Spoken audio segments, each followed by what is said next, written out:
The auctioneer laughed. He didn't try to hide it. He simply turned his face away, covered his mouth with his fist, and laughed. And the other men around him, the ones with their boots planted wide and their thumbs hooked into their belt loops, they laughed too. That kind of low, rumbling chuckle that doesn't need volume to cut deep. The kind that says, "We see you, and we don't take you seriously." Maya Thompson was 18 years old. So was her twin sister, Leah. They were standing in the middle of a cracked asphalt parking lot in Harlow County, Texas, with the 3 o'clock sun pressing down on the backs of their necks like a hand. Between them, in Leah's palm, was $10 in cash, two worn fives, soft at the folds, the last money they had in the world. On the screen behind the auctioneer was lot number 34, an aerial photograph, dry, rocky ground the color of old rust. A structure that had once been a house and was now something else entirely, a rotting wooden shell with a roof partially collapsed inward as though the building had grown tired of standing. Nobody had bid on it. The auctioneer had opened the floor twice. Silence both times. The men in the audience, farmers, land speculators, county regulars, had looked at that photograph and seen nothing worth their time. In a lot like that, most people didn't see possibility. They saw a disposal problem. Then a voice came from the back of the audience. $10. It was Leah who spoke, quietly, directly, without trembling, the way you speak when you have nothing left to lose and have made peace with that fact. The auctioneer looked up, found the source, took her in.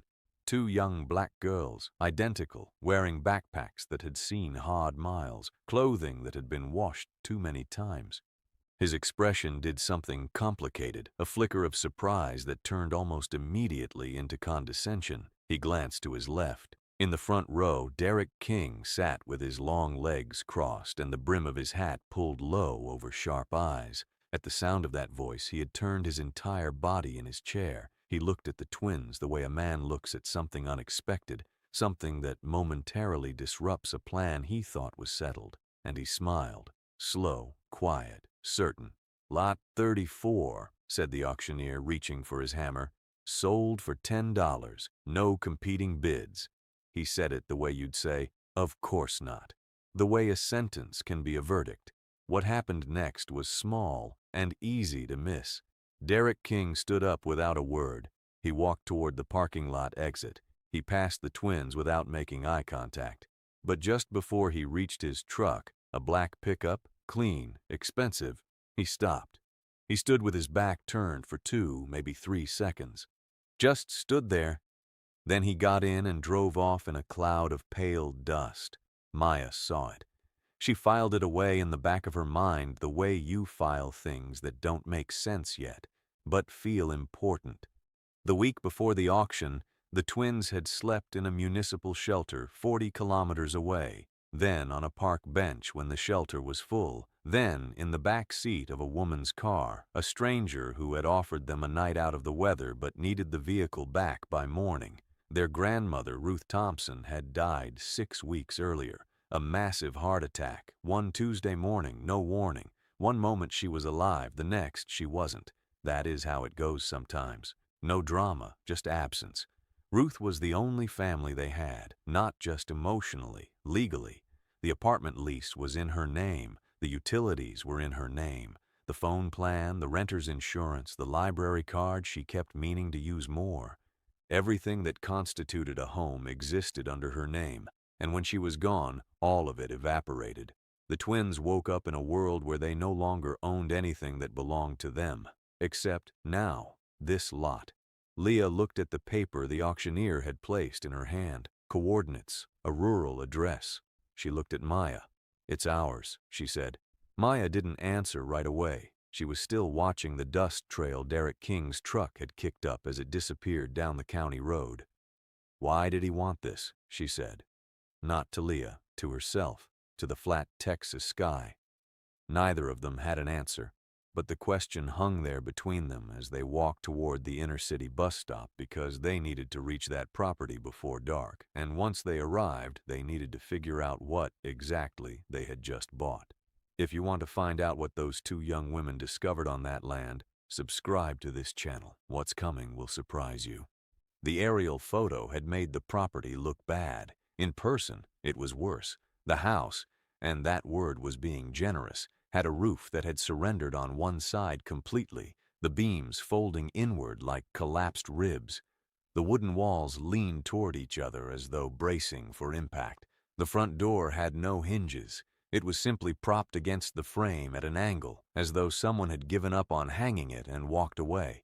The floor was half dirt, half rotted plank, some boards spongy underfoot, others missing altogether. The smell was old dampness, animal musk, and something else, the specific staleness of a space that has been closed to human intention for a long time. Leah stood in the doorway. She breathed. She didn't say anything. Maya had already gone inside. That was how they had always operated, even as children. No lengthy discussion required. One would begin a sentence, and the other would finish it.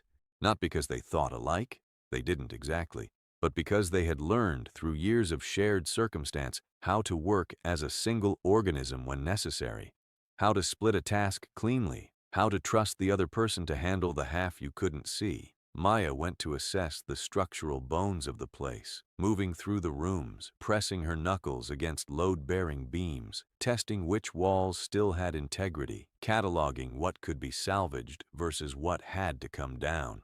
Leah began a broader inventory: broken rear window, rusted wood-burning stove still intact, a metal shelf bent but present, a collection of debris in the corners.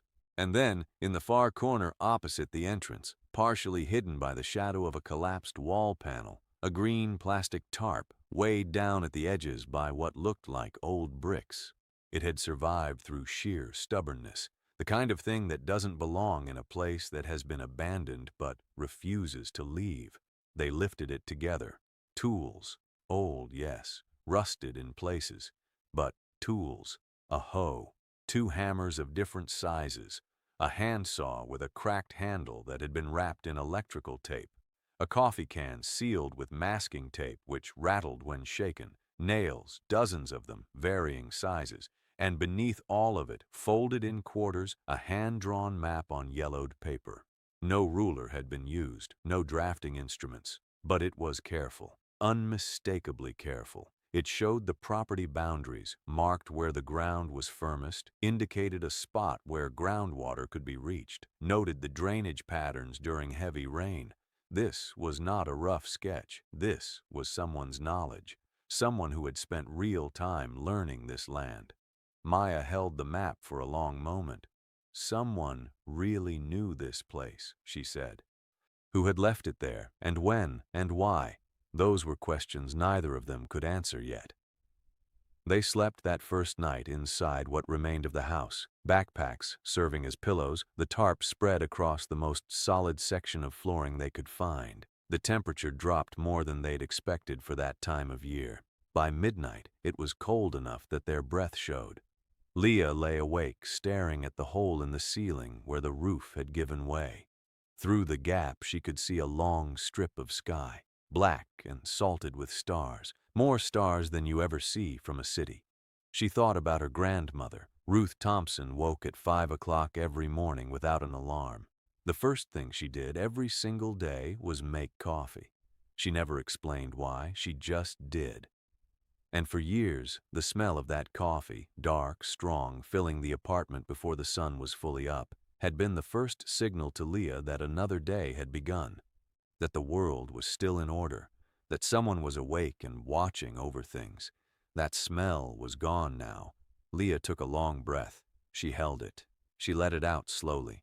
She did not let the tears fall, not because she didn't feel them. She did, behind her eyes and in her chest, pressing, but because she understood something practical and unsentimental. If she started now, she would not stop. And in the morning, she needed to be on her feet. Before the sun turned hot the next morning, Maya was already outside. She had drawn a perimeter on the dirt with stones, a rough outline of something. Leah came out and looked at it, trying to understand what she was seeing. She couldn't, at first.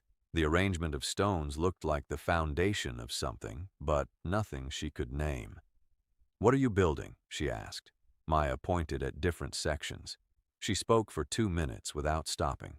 She described dimensions, function, load-bearing placement, ventilation, sunlight angles, community use. Leah listened without interrupting. When Maya finished, Leah stood very still, looking at the stones on the ground, at the hand-drawn map, at the tools pulled from under the tarp, at her sister. "That's impossible," she said. "Everything we've done so far was impossible," Maya replied, and went back to work. On the third day, Derek King showed up. He parked his truck on the shoulder of the dirt road leading to the lot. He didn't get out. He rested one arm on the open window frame and watched. The twins were tearing down a sidewall that had deteriorated past any hope of repair. They didn't stop. They didn't look at him. He stayed for about 10 minutes and left. He came back 2 days later, stayed longer, watched without speaking. On the 7th day, he got out of the truck. Derek King was 53 years old, 6'3", and the kind of man who fills a room before he actually enters it. Some quality of presence, of weight, of expectation that travels ahead of him. In Harlow County, he was the single largest private landowner. 3 farms, a grain transport operation, partial ownership of 2 county grain silos. When people in town spoke his name, they did so with a particular calibration. Not quite fear, but the cautious respect of people who have learned that certain individuals can make their lives harder if the mood strikes. He walked across the property with the unhurried ease of a man who considers himself the rightful owner of any room he enters. "I'll be direct," he said, stopping 3 meters from Maya. Leah had paused her work outside and was listening. "This land is worth more than $10. You know that." Maya set her shovel against what remained of the near wall. She looked at him steadily. "Then why didn't anyone bid more?" she said.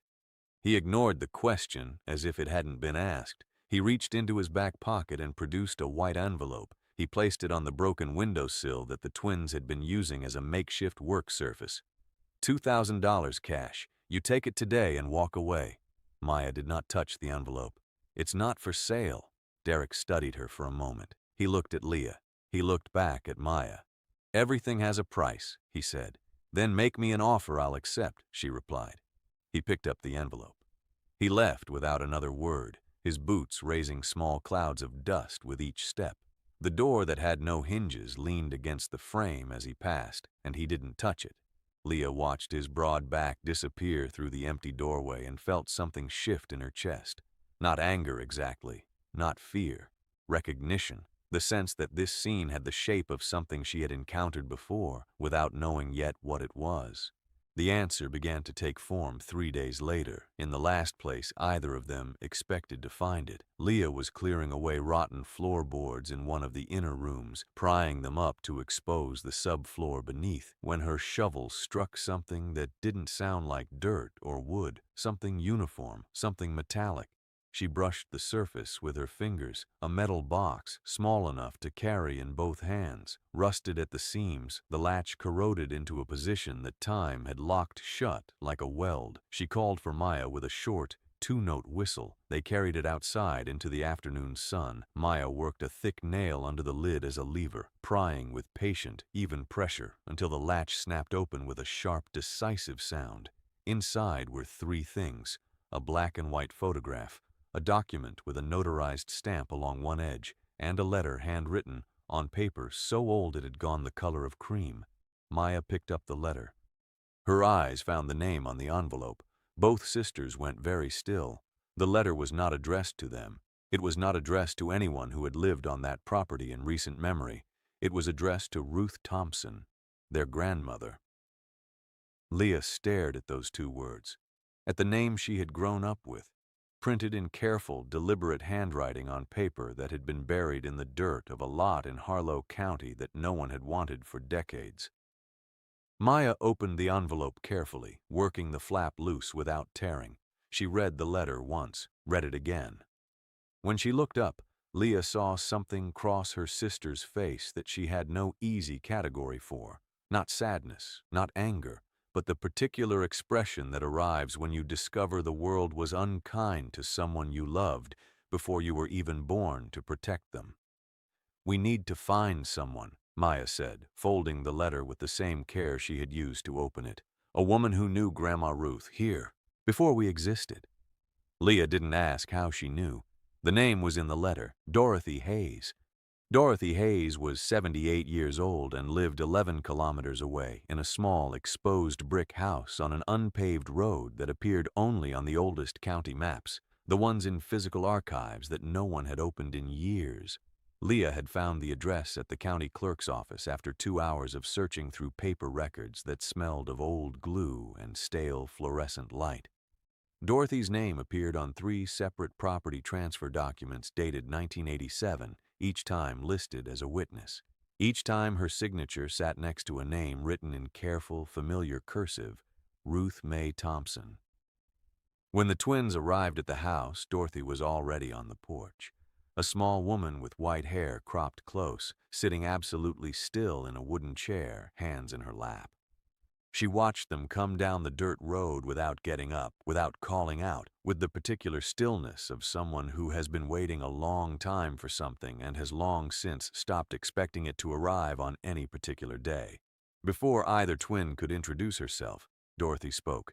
"Whose daughters are you?" "Granddaughters," Leah said. "Ruth Thompson's." Dorothy closed her eyes, held them closed for a breath, opened them. She tilted her head toward the chairs beside her. What followed was 40 minutes of careful, unhurried speech, not a single wasted word. In 1987, Ruth Thompson had purchased that lot in Harlow County using savings accumulated over 12 years of work as a licensed nurse. She paid in cash. She had a plan, had been building toward it for years, in fact. She intended to construct a home on that land, plant, raise her children somewhere that was genuinely hers. She had started. She had made real progress. She had even hidden tools and building materials under a tarp, set aside for a second phase of construction when the time came. Then a fire destroyed what she had built. Then a contractual clause in the original purchase agreement required completion of a residential structure within 36 months of purchase, or the lot would revert to municipal ownership. Ruth tried to rebuild. She applied for the necessary permits. They were denied for reasons the county could never quite specify. Documents that should have been processed disappeared before signatures were obtained. Deadlines that should have been extended expired while the relevant paperwork sat on the wrong desk. The lot reverted. Ruth appealed, lost, appealed again, lost again. And by that time, she had also lost her husband and had young daughters who needed to eat and be clothed and taken to school. And she simply did not have any fight left to give to a county government that had made clear it had no intention of making things easy for her. She kept everything, Dorothy said. The original purchase contract, the denial letters, the timeline she had documented in her own handwriting, dates, names, the pattern of obstruction she had tracked across months and years, and a letter written to herself, sealed, addressed to whatever Thompson might come back to that land someday. She had believed someone would come back. She did not know when. She did not know who. She simply believed it, the way you believe in certain things, not because the evidence is overwhelming, but because the alternative, giving up entirely, letting it be erased, was unbearable. Did she know it would be us? Leah asked. She knew it would be family, Dorothy said. That was enough. The document Ruth had preserved was a certified copy of her original purchase contract with notations in the margins in her careful nurse's handwriting, dates, names, specific discrepancies she had identified between what was claimed and what she could prove. It wasn't a smoking gun by itself, but it was a record, a pattern. In the hands of the right lawyer, it would become something with weight. What Derek King wanted with that lot was becoming clearer by the day. While searching county clerk records for Dorothy's address, Maya had separately found documentation of 3 separate purchase attempts on the lot, 2019, 2021, and 2023, all by the same buyer, all rejected by the county for reasons that were never fully explained. The lot had remained in a kind of legal stasis, too complicated to sell outright, too obscure for anyone to bother resolving, until a routine debt settlement auction put it on a list of nominal value properties. where two 18-year-old girls with $10 had bid on it. That was the thing Derek King hadn't planned for. Nathan Cruz was 38, operated a small practice out of Fort Worth, and had built a reputation in an uncommon specialty, rural property law, with a particular focus on land rights disputes in Texas counties where the records were old, the systems were opaque, and the powerful had historically had considerable latitude to arrange outcomes in their favor. Dorothy Hayes had given them his name. He was the one who had helped Ruth Thompson with her final appeals years earlier, back when he was still an intern and had neither the experience nor the resources to do what the case actually required. He remembered the case. When Maya called and explained what they had found, the box, the letter, the contract with Ruth's handwritten notes, Nathan was quiet for approximately 5 seconds. "Send me photographs of everything," he said. "Today." What Nathan found when he reviewed the documents went beyond administrative irregularity. The rezoning of the lot in 1987, the change in classification that had made the 36-month construction clause enforceable, rested on a filing process that, when compared against physical archive documents from the city's own records, showed inconsistent dates. The timestamps did not match. Someone, at some point, had altered the documentation. This was not a matter of interpretation or inference. It was a direct comparison of two sets of official records. It did not eliminate the need to respond to Derek King's lawsuit, which had been filed 3 weeks after the auction, claiming a procedural defect in the publication of the auction notice, specifically that the notice period had been shorter than legally required, rendering the sale invalid. The argument was technical and potentially sound. If the judge accepted it, the sale would be annulled, the lot would revert to municipal control, and Derek's legal team, already prepared it turned out, had a direct purchase offer ready to file before the proceedings concluded.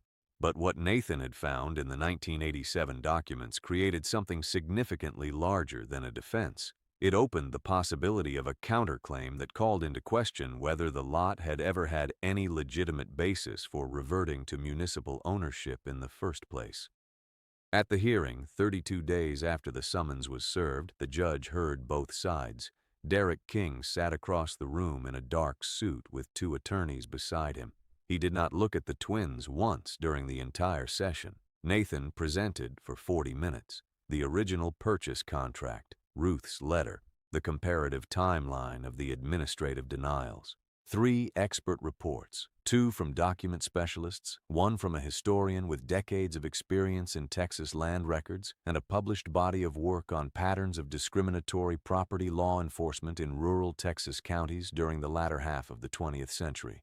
The judge read. He asked questions. He requested 10 days to deliberate. During those 10 days, the twins did not stop building. They woke before sunrise and worked until the light failed.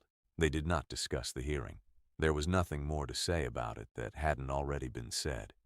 The call came on a Wednesday afternoon just after 4 o'clock.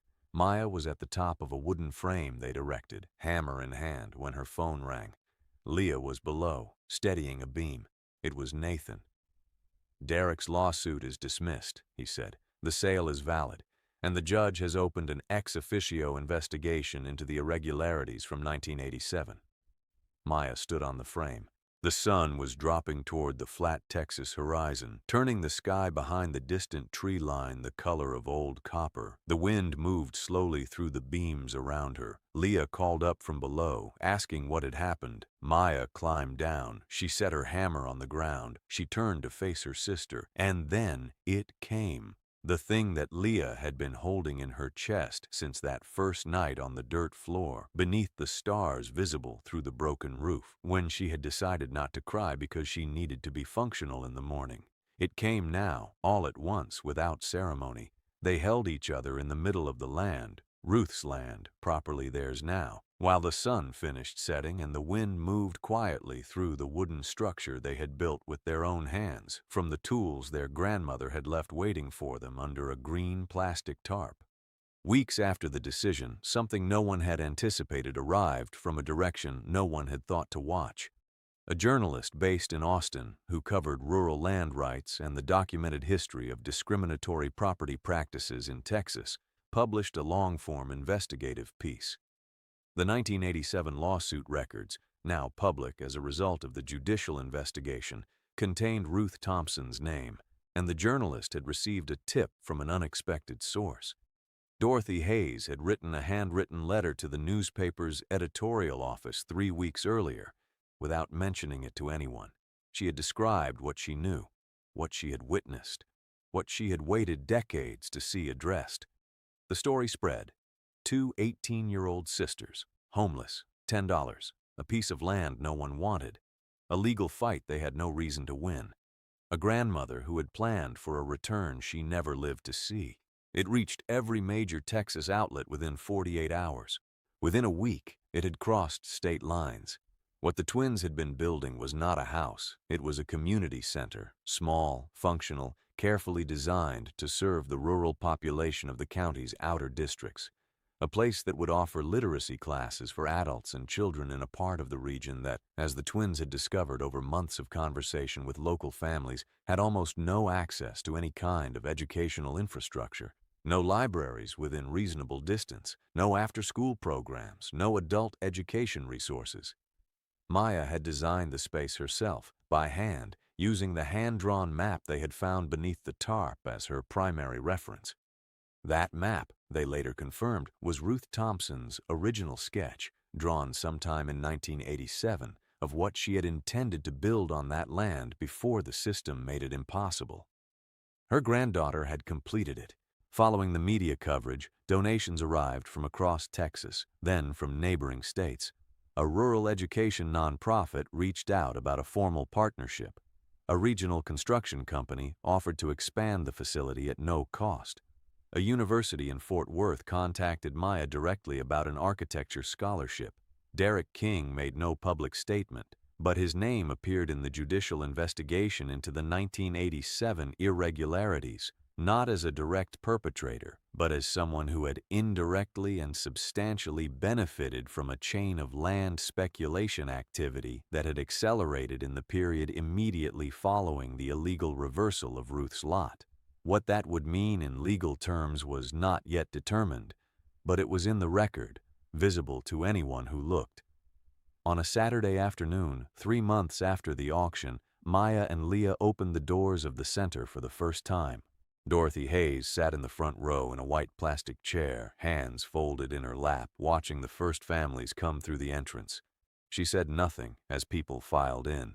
She simply looked, and at a certain moment, as the room filled with the sound of voices, children running, adults settling into chairs, Dorothy closed her eyes, just for a second. When she opened them again, something in her face had shifted, not dramatically, quietly, the way a person looks when they have set down something very heavy that they have been carrying for a very long time. Ruth Thompson had bought that lot with 12 years of carefully accumulated savings. She had brought plans, hope, and tools. She had built something, and it had been taken from her through a process designed to appear legitimate while functioning as its opposite. She had fought and lost and eventually run out of the energy that fighting requires when you are also raising children alone. 40 years later, her granddaughters came back with $10 and 2 backpacks and the quiet, absolute conviction that the thing in front of them was possible. They finished what she started. Sometimes a story doesn't end where it appears to. Sometimes it simply pauses for a generation or two, waiting for the right people to pick it back up and carry it to the ending it was always supposed to have. If this story moved you, subscribe to the channel. There are many more waiting for you here.